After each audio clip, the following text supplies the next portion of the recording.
guys, so I have been studying for the past several months for my Part 107 drone certification exam, and I'm going to be taking it next week, but I wanted to start filming the process and kind of talk about the process now that I'm closer to actually taking my test. I'm going to be making more videos about photography and video, more educational type of stuff here on YouTube, so I hope you guys are cool with that. If not, sorry about it, but this is kind of what I want to do. This is where my passion lies, so I really want to focus on this. So yeah, thank you for watching this video.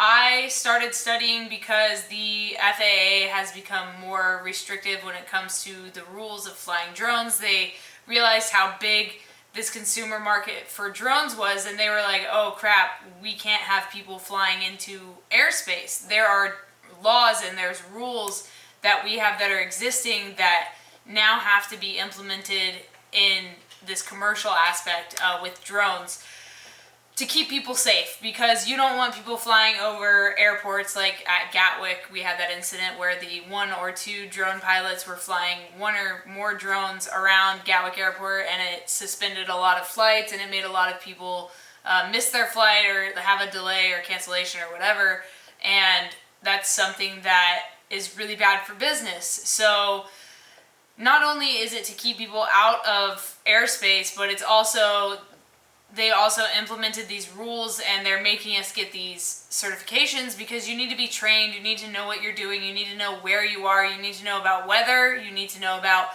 flying conditions, you need to know about airspace, how to read a map. This exam is almost the same as a private pilot's exam. It's not exactly the same, but there's a lot of the same, it's a lot of the same theory and a lot of the same base knowledge behind that. So you're flying a drone, but you're learning about aeronautics, and it's a lot to learn. So yeah, it's taken me a couple months to grasp this whole thing, and I wanted to do it online at my own pace because I do work. I freelance full-time, so I wanted to study a couple hours a week, and so that's what I've been doing, and now I'm getting 90 or above, passing on all the practice tests I've taken, both on Drone Pilot Ground School as well as on Google. I just Googled like Part 107 practice test, and I would take all the tests I could find. So I've taken a ton of practice tests to make sure that I'm ready and that I know the way that they're going to be speaking in the test, because a lot of these questions in these practice tests are actually from the test, or supposedly from the test. I haven't taken it yet. I mean, you need a 70% or above to pass, and I think there's like 60 questions on the actual exam, and so a lot of these practice tests you can decide what you want to study or what you want it to go over, like what area of aeronautics, of what area of the Part 107 you want to go over, and you can customize your practice test around the stuff that you need more knowledge on. Like for me, it was figuring out the whole landing situation, like how you land at an airport, because I'm never going to land a plane at an airport. I'm not a pilot, I'm flying a drone. Why do I need to know that? But the FAA wants you to know how to land an airplane and what traffic pattern you need to go in, and like how to figure out if you're on runway 9 that's 90 degrees on a compass. Like I had to learn how to read a compass. Well, I know how to read a compass, but yeah, I had to figure out how to read a compass. There's just a lot of stuff. So if you want to take your Part 107, if you want to get certified to fly your drone, you're going to need to take practice exams. You're going to need to study, and you're going to need to learn all of this stuff. So it's a lot of work, but I mean, if you want to do this and make money at it, you have to be certified. And the cool thing about getting your drone certification is that it will then add a certification to your resume. You have a certification. That's amazing. Not a lot of people can say that they're certified. I'm going to throw a little ad in here. I have a book out right now called No Tracers, an Urban Explorer's Diary. I made a little ad for it. It's on sale right now. I'm signing every copy, and you also get a signed photo print from inside the book along with the book. So yeah, if you guys order one, let me know on Instagram, DM me a copy of your receipt, and I'll send you a voice memo. I don't know how the city is legally allowed to just keep all this medically contaminated material lying around inside of these old decaying buildings. Surely, if the people of Downey saw these photos, the city would come under fire for not cleaning up their mess. But I'm just a mere photographer, documenting the trash that humans leave behind. The Downey Insane Asylum is not only full of contaminated material, but it is also supposedly super haunted, especially in the patients' wards, where I've been.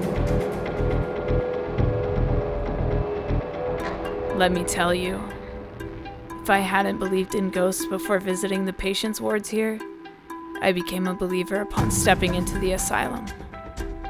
It's so dark and eerie that it literally takes your breath away. Just in time for Halloween, use code SPOOKY2019 for 10% off your order. The other reason you want to get certified is because people that are certified are now reporting non-certified flyers. So if somebody walks up to you while you're flying your drone and they say, oh hey, cool, you have a drone. When did you take your exam? How was the test? Like, how'd you get your license? Whatever, where'd you get your license from? And you say, oh, I don't have a license, and that person happens to be a drone pilot themselves, they can report you to the FAA, and that could restrict you from getting a certification. So you need to know that the laws are changed. The laws have changed. You can't just go fly out for fun anywhere you want. You need to know this stuff. You need to know where you're flying, the coordinates of where you're at in relation to what airports you're near, what obstructions you're near. You need to know that you have to be 2,000 feet away from guy wires. If you don't even know what guy wires are, you need to learn what guy wires are. There's a lot of information in this that is super important. And if I had the time and the knowledge to create my own drone certification practice course thing, I would do it, but I don't have the knowledge to teach this stuff. I could teach you bits and pieces. I could teach you how to read a map. I mean, I can tell you that you shouldn't put things aft the center of gravity, but I can't explain to you in pilot's jargon why. So if I could teach this stuff, I would, but I am going to be able to teach you guys a little bit about drone cinematography and photography, aerial photography, in this course that I am actually working on. And if you happen to be watching this and you are a drone pilot, I don't know why you would be watching this if you're already certified, but if you are a drone pilot and you want to help me create a course that I'm working on, I would love to have you be a part of that. My email is down in the description. If you either want to be a part of that course, if you want to collaborate with me, or if you potentially want to hire me, if you see this video and you're like, oh, you're a drone pilot, I could hire you. If you want to hire me, my email is always down in the description for you guys. Or if you just want to reach out, if you have an inquiry, anything like that, let me know down in the description. So I'm going to stop talking. We're going to get into study mode and listen to a little bit of Chasing Satellites while we learn about aeronautics. Super exciting.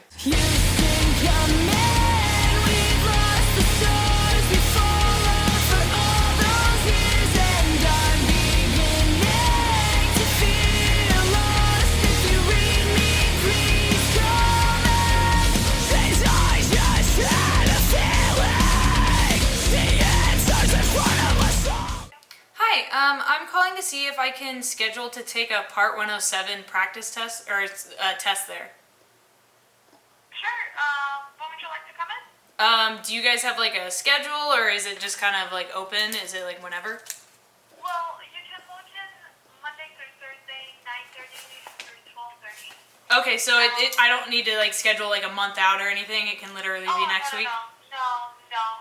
We just ask that you give us a call prior to make sure we have computers available, because there are other tests that are conducted at our facility, and we only that are pre-registered. What's the fee for it? Is it like 150 or something? 165. 165. Okay, let me write that down. All right, bye. Bye. Okay, so I just scheduled well, I didn't schedule it. They said literally call the day of and then you can go take it. The place is down the street, so let's study a little bit more and then we're gonna go take this test. It's not like in Canada where you can just take the test online. I have to go in person to a place to take the test. What's up, buddy?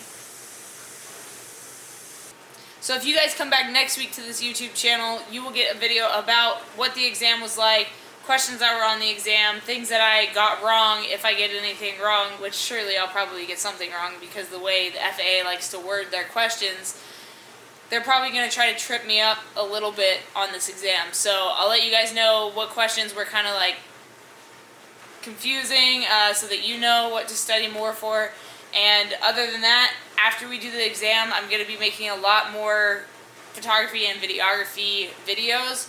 especially based around aerial photography and videography, because it's something I really love to do and it's something I enjoy doing. And I get to make some money doing it as well, which is really exciting. But yeah, come back next week for another video. I will see you guys then. Be sure to hit that subscribe button. And if you like this video, please give it a thumbs up for me. Hit it right in the thumb. Right on the thumb. If you guys didn't know, I have a podcast called Project Freelance. It's a podcast about freelancing. Every week I have a different freelancer from a different industry on to talk about how they became a successful freelancer in their field. So yeah, check that out. It's on YouTube. You can hit that card, the eye in the sky. You can hit that, or you can hit the link down in the description to go there.